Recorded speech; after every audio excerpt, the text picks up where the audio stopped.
پس اب تم غمگین ہو، مگر میں تمہیں پھر دیکھوں گا اور تمہارا دل خوش ہوگا، اور تمہاری خوشی کوئی تم سے نہ چھین لے گا۔ باپ اور بیٹے اور روح القدس کے نام سے۔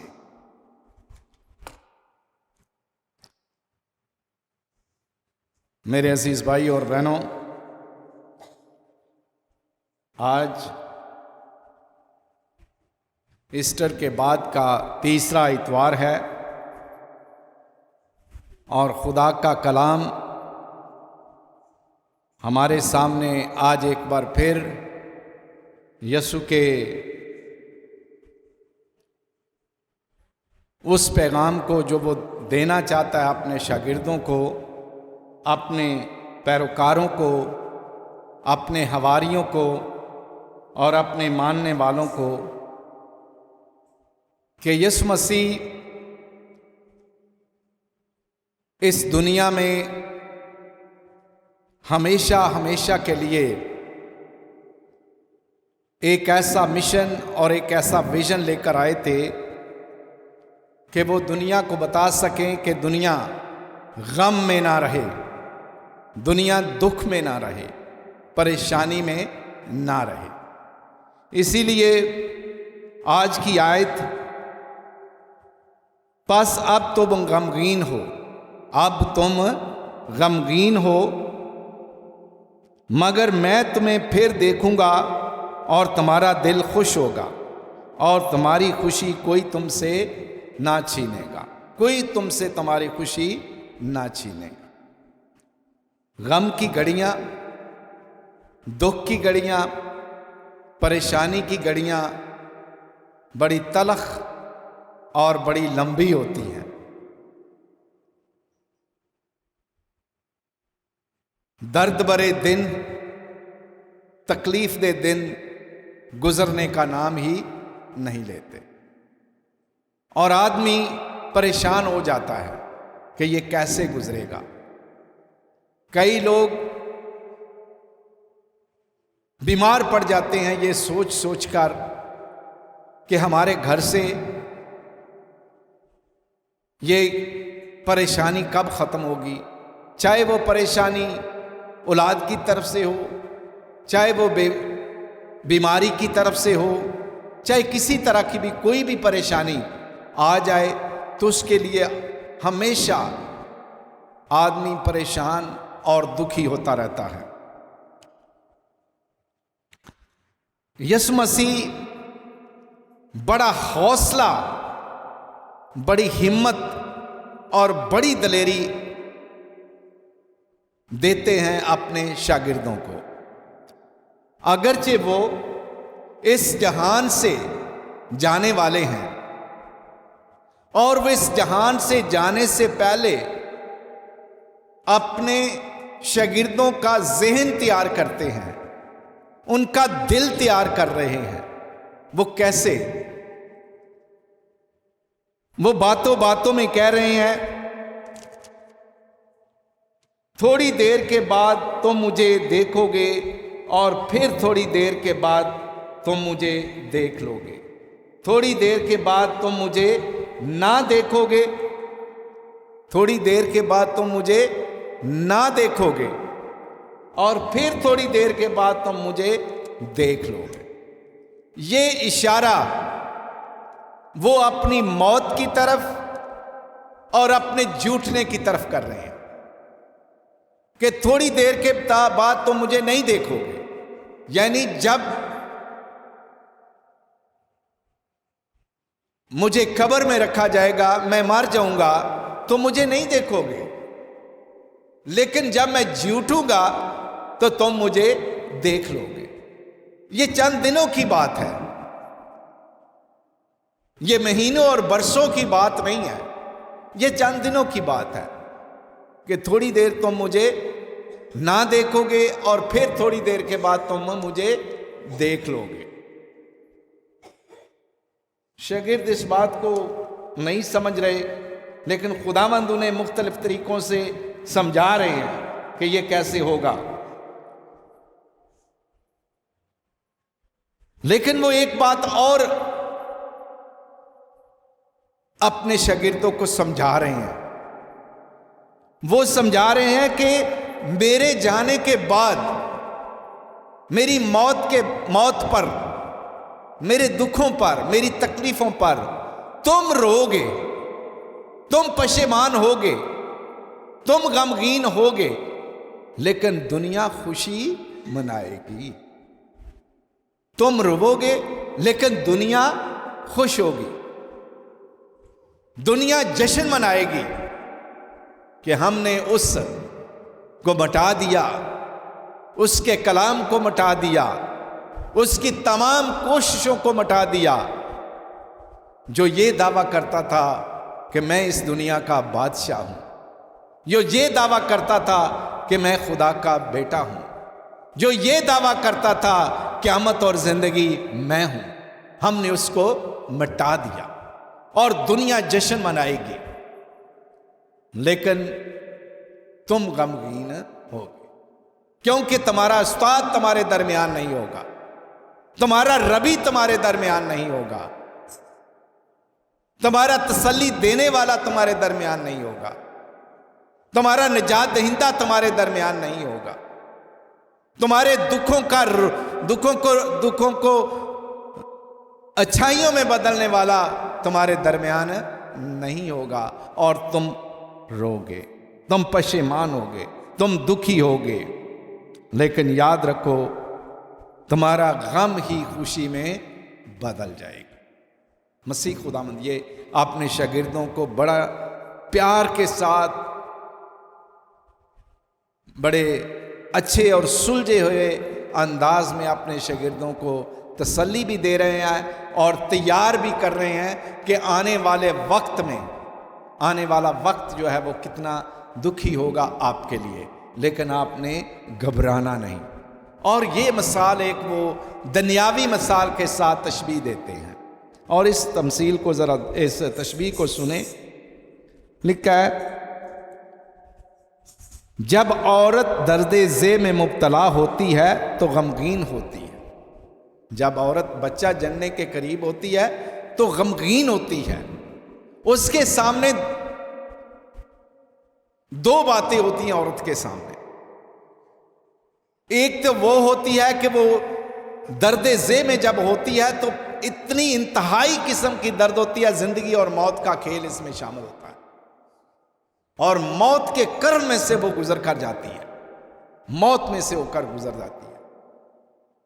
اور جب وہ بچہ جن لیتی ہے تو اس کا سارا غم، اس کی ساری تکلیف، اس کا سارا دکھ خوشی میں بدل جاتا ہے، خوشی میں بدل جاتا ہے. اور وہ کہتی ہے میں اس دنیا میں ایک آدمی کو لائی. وہ سب کچھ بھول جاتی. اسی طرح خداوند آج ہمیں کہتا ہے کہ دنیا اگرچہ ہم کو دکھ دے گی، تکلیف دے گی، پریشان کرے گی، میری موت ہوگی، لیکن میری موت کے بعد تمہیں ایک اور چیز دیکھنی ہوگی، میرے مردوں میں سے زندہ ہونے کا وقت بھی.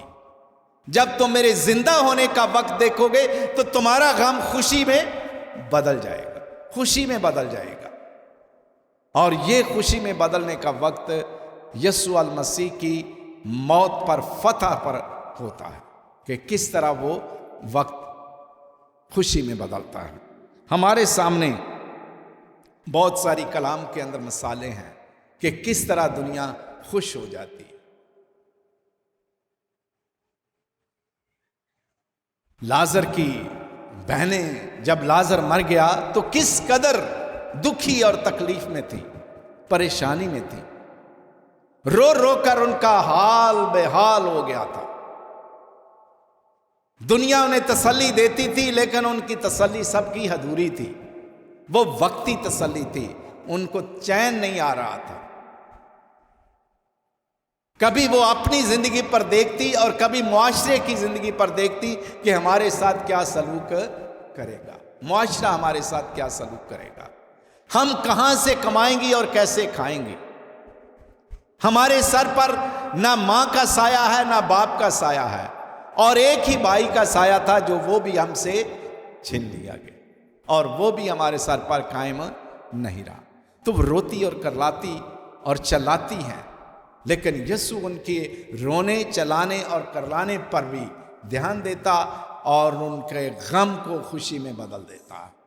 جب اس کے بھائی کو زندہ کرتا ہے تو وہ کتنی خوش ہوں گی، کتنی خوش ہوں گی، انتہا ہوگی ان کی خوشی کی کہ ان کا بھائی جو موت کے منہ میں ہے، جو قبر میں ہے، وہ قبر میں سے باہر آ گیا۔ بہنیں کتنی خوش ہوں۔ اسی طرح اس بیوہ کو دیکھو، نائن کی بیوہ کو دیکھو، جس کا ایک ہی بیٹا تھا اور وہ مر گیا، اور خدا نے، یسوع مسیح نے اس کو زندہ کیا۔ اور ماں جو رو رہی تھی، چلا رہی تھی، دکھی تھی، اس کو واپس اس کا بیٹا جب کیا ہوگا تو ماں کے گلے ملا ہوگا زندہ ہو کر، تو کتنی خوشی ہوئی ہوگی اس ماں کو کہ یسوع نے میرے لیے کیا کر دیا۔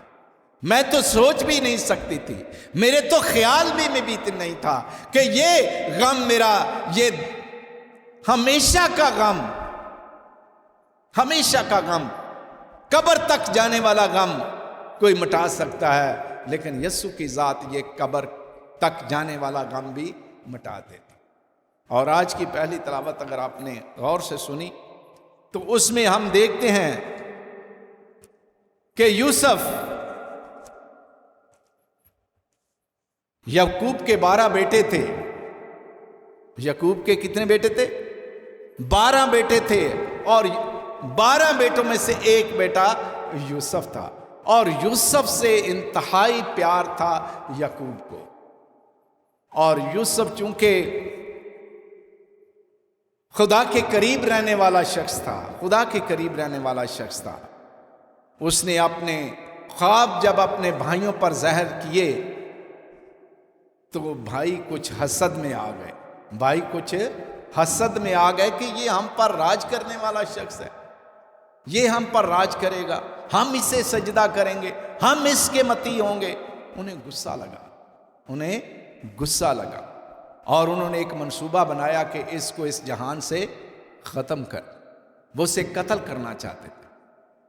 لیکن جب وہ انہیں مار دینے کا منصوبہ بناتے تھے تو ان کا ایک بھائی ان سے کہتا ہے، جو یوسف کا بھائی، سگا بھائی تھا، اس نے کہا اس کا خون مت کرو، اس کا خون مت کرو، اسے مارو نہیں، اسے کسی کنویں میں ڈال دو یا کسی حوض میں ڈال دو۔ اس کے اندر تھوڑا سا درد تھا کیونکہ اس کا سگا بھائی تھا، وہ نہیں چاہتا تھا کہ وہ مرے، لیکن وہ اسے وہاں پر پھینک کر چلے گئے۔ جب وہ چلے گئے تو آہستہ آہستہ یہ کہانی یہاں سے شروع ہوتی ہے کہ اس ملک میں کال پڑتا ہے، اس ملک میں کال پڑتا ہے، دانا نہیں ہے، نہ ہل چل سکتے ہیں، نہ کٹائی ہو سکتی، نہ بوائی ہو سکتی ہے۔ تو وہ لوگ وہاں پر جاتے ہیں، اس کے بھائی جاتے ہیں مصر میں، اور یوسف اس وقت مصر کا حاکم بنا ہوتا ہے، مصر کا حاکم بنا ہوتا ہے۔ اور جب آج کی تلاوت میں ہم دیکھتے ہیں کہ جب وہ پہنچتے ہیں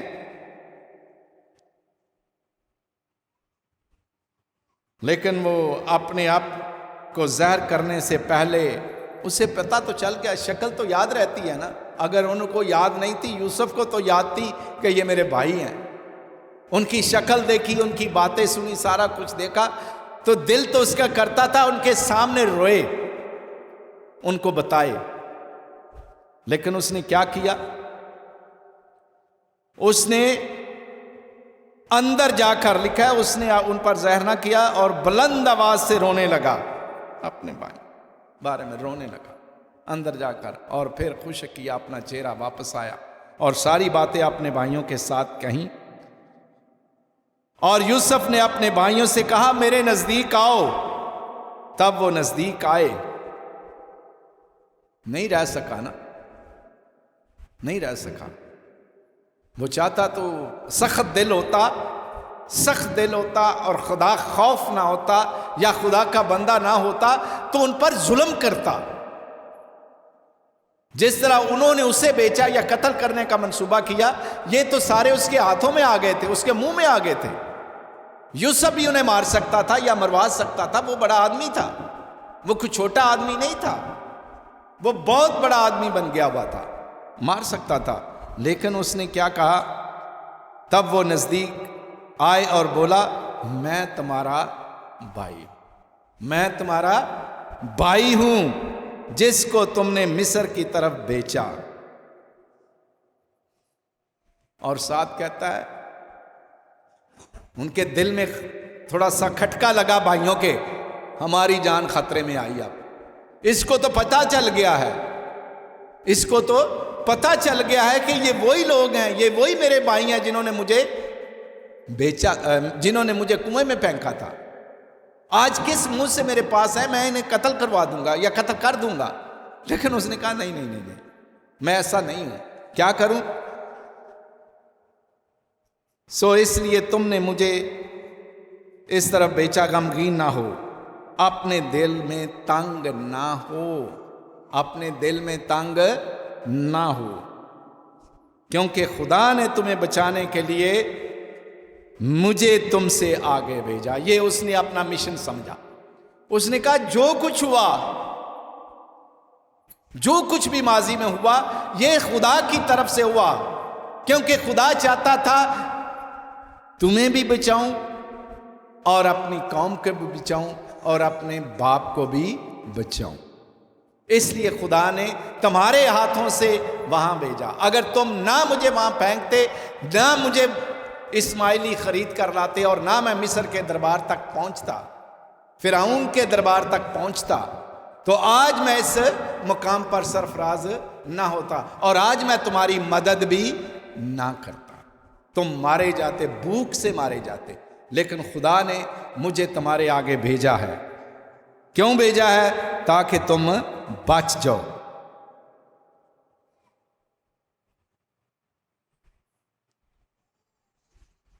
تمہیں زندگی ملے، اور خدا مجھے یہاں لایا ہے۔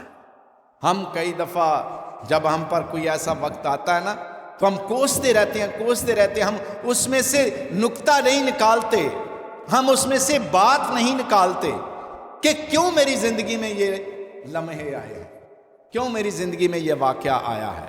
اگر آیا ہے تو اس کے کچھ معنی ہیں، کچھ اس کا راز ہے۔ تو آج ہم دیکھتے ہیں کہ وہ یوسف کس طرح اپنی زندگی کو مثبت معنوں میں اپنے بھائیوں پر زہر کرتا ہے، نہ کہ نیگیٹو طریقے سے۔ ہم اپنی زندگیوں میں نیگیٹو چیزوں کو نیگیٹو ہی لیتے جاتے ہیں، اور اپنے اندر بہت سا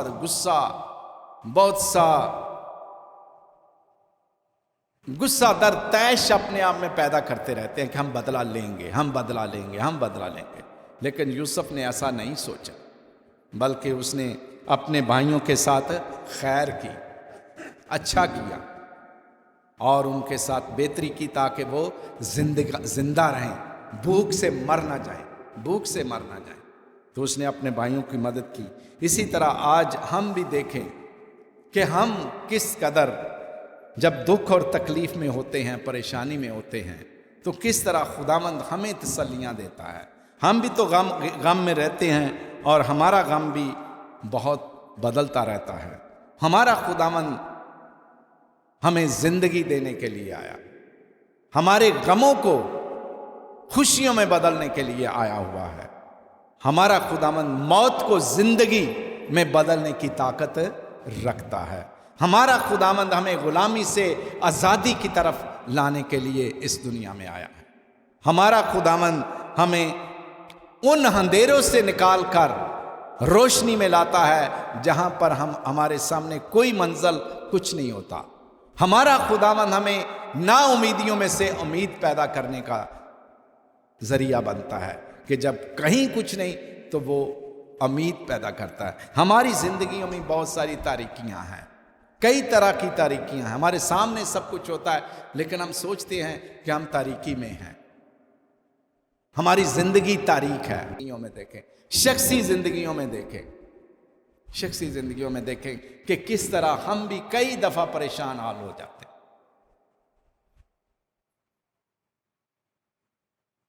کئی لوگ بیمار ہوتے ہیں تو ان کو یہ نہیں سمجھ آتی کہ ہم اس بیماری میں سے کیسے نکلیں گے، اس بیماری کے دکھ میں سے کیسے نکلیں گے۔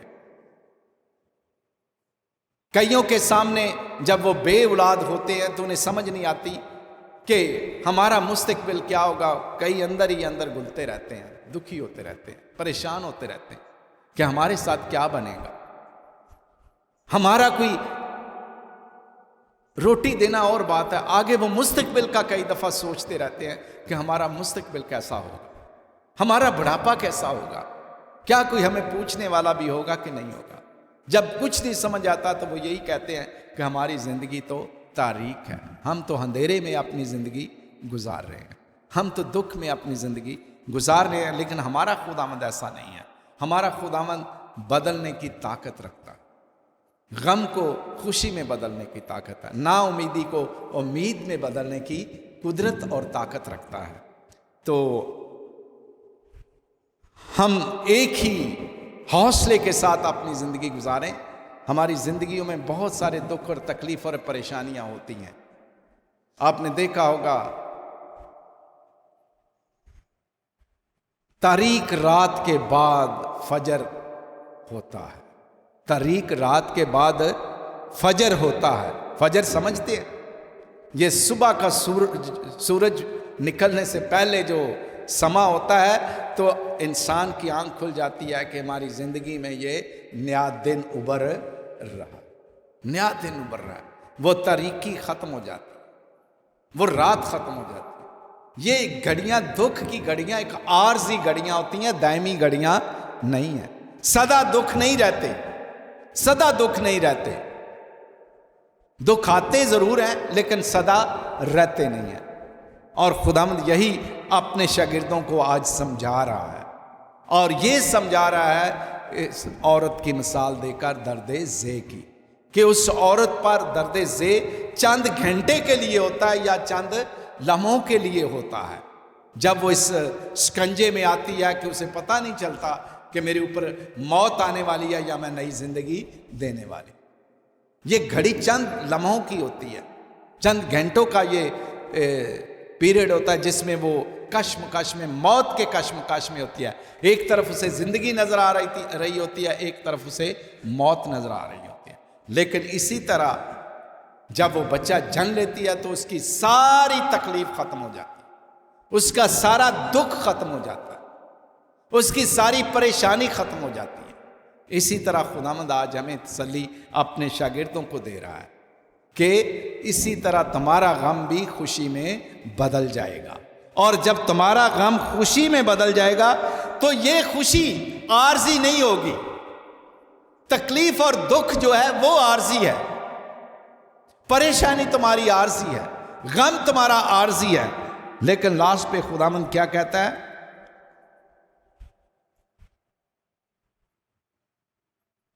اور تمہارا دل خوش ہوگا اور تمہاری خوشی کوئی تم سے نہ چھین لے گا، تمہاری خوشی کوئی تم سے نہ چھین لے گا۔ اس کا کیا مطلب ہے؟ اس کا مطلب ہے کہ ہم آج اس وقت سے لے کر جب سے یسوع مسیح کا مردوں میں سے جی اٹھنے کا واقعہ ہوا ہے، اس وقت سے لے کر قیامت تک، دنیا کے آخر تک،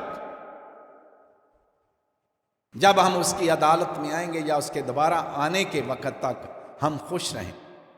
ہماری کوئی خوشی نہیں چھین سکتا کہ ہمارا خداوند ہم سے چھین لیا گیا، ہمارا ربی ہم سے چھن گیا، ہمارا نجات دہندہ ہم سے چھن گیا، کیونکہ وہ تو قدرت اور جلال کے ساتھ زندہ ہوا اور خدا باپ کے دائیں ہاتھ بیٹھا ہوا ہے، اور یہ ہماری خوشی ہے۔ اسی لیے خداوند آج ہم سب کو یہ کہہ رہا ہے کہ خوش رہو اور تمہاری خوشی کوئی تم سے چھین نہیں لے گا، کیونکہ تم نے یہی چاہا تھا کہ تمہاری خوشی قائم رہے، دائمی رہے، اور ہماری خوشی اب دائمی خوشی ہے۔ اسی لیے خدا کے کلام میں یہ لکھا ہوا ہے، میں کہتا ہوں خوش رہو، پھر کہتا ہوں خوش رہو۔ کیوں؟ کیونکہ ہم غمگین لوگ نہیں ہیں، ہمارا خداوند زندہ ہوا ہے، ہم زندہ خداوند کے ماننے والے اور اس کے پیروکار ہیں، اور وہ خوشیاں دینے والا خداوند ہے، وہ ہمارے غموں کو خوشیوں میں بدلنے والا خداوند ہے، وہ ہماری تاریکیوں کو نور میں بدلنے والا خداوند ہے، اور ہم اس کے سامنے ہمیشہ حاضر خوش دل کے ساتھ ہوا کریں، ہنستے مسکراتے اس کے در پہ آیا کریں، کیونکہ ہمارا خداوند کوئی مردوں میں نہیں ہے، وہ قبروں میں نہیں ہے، وہ تو قدرت اور جلال کے ساتھ زندہ ہو چکا ہے، اور وہ دائمی خوشی ہمیں وہ دے گیا ہے جس کو آج ہم آگے آگے لیتے جائیں گے، اور اپنی زندگیوں کو ہمیشہ تر و تازہ دم کرتے رہیں گے کہ ہمارا خداوند ہمارے ساتھ ہے۔ اسی لیے اس نے خدا کے اپنے کلام میں ہم سے فرمایا، جہاں 2 یا 3 یا 4 میرے نام پر اکٹھے ہوں گے میں تمہارے درمیان ہوں۔ وہ ہمیشہ ہمارے درمیان ہے، وہ ہمیں ادھورا نہیں چھوڑتا، وہ ہمارے ساتھ ساتھ ساتھ ساتھ چلتا ہے۔ ہاں، یہ محسوس کرنے کی بات ہے، یہ ایمان رکھنے کی بات ہے کہ ہم کس قدر خداوند کو اپنے قریب سمجھتے ہیں۔ اگر ہم اس کو اپنے قریب سمجھتے ہیں، اپنے پاس سمجھتے ہیں، تو وہ ہماری دعا بھی سنتا ہے، ہماری باتیں بھی سنتا ہے۔ اگر ایمان کے ساتھ ہم اس سے مانگیں، ایمان کے ساتھ اس سے مانگیں، تو وہ ہمیں دیتا ہے، اور جب وہ دیتا ہے تو پھر ہمارا بھی فرض ہے کہ وہ اس بات کی بشارت دیں، اس بات کی خوشخبری دیں کہ ہمارا خداوند ہمارے ساتھ ہے، ہم کبھی غم میں نہیں رہیں گے، اور یہ دنیا میں آنے والے تمام غم یا دکھ جو ہیں یہ عارضی ہیں، یہ بیماریاں عارضی ہیں، یہ پریشانیاں عارضی ہیں، یہ وقت کے ساتھ ختم ہو جائیں گی، لیکن دائمی ہمارے خداوند کا یہ میسج رہے گا، یہ پیغام رہے گا، جس کو وہ بڑے دعوے کے ساتھ کہہ رہا ہے، پس اب تم غمگین ہو مگر میں پھر تمہیں دیکھوں گا اور تمہارا دل خوش ہوگا، تمہارا دل خوش ہوگا، اور تمہاری خوشی کوئی تم سے نہ چھین لے گا۔ آئیں ہم اسی پیغام کو اپنا دل میں رکھیں کہ ہماری خوشی کوئی نہیں چھین سکتا، کیونکہ ہمارا خداوند ہمارے ساتھ ساتھ چل رہا ہے، باپ اور بیٹے اور روح القدس کے نام سے۔